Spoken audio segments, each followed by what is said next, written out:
મહાનગરપાલિકા સુરેન્દ્રનગરના માનનીય કમિશનર સાહેબની સૂચના મુજબ મહાનગરપાલિકા વિસ્તારમાં મિલકત ધરાવતા મકાન, ઔદ્યોગિક વિસ્તાર, દુકાન કે પ્લોટ ધારકોને મહાનગરપાલિકા દ્વારા સતત નોટિસ આપવામાં આવેલ છે અને પ્રચાર માધ્યમ દ્વારા પણ અમે પૂરતો પ્રયત્ન કરી જે તે બાકીદારોને જાણ કરવામાં આવેલ છે.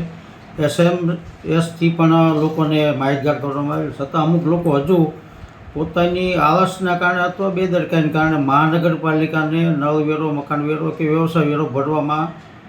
નિષ્ફળ થયેલ છે, જેથી મહાનગરપાલિકાના માનનીય કમિશનર સાહેબની સૂચના મુજબ બાકીદારોની મિલકત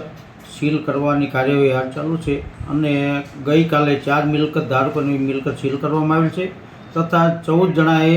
સ્થળ ઉપર પૈસા ભરી આપતા તેઓની મિલકત સીલ કરવાની કાર્યવાહી મોકૂફ રાખવામાં આવેલ છે.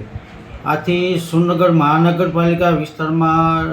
જે મિલકત ધારકો છે તેઓને મારી નમ્ર વિનંતી છે કે કોઈને કોઈ બાબત વેરા બાબતમાં કોઈ માર્ગદર્શનની જરૂર હોય અથવા કોઈ ફરિયાદ હોય અથવા ડબલ વેરો આવતો હોય તો મહાનગરપાલિકા વેરા શાખામાં રૂબરૂ મળે તો અમે તે પ્રશ્નનો હલ કરી દઈશું.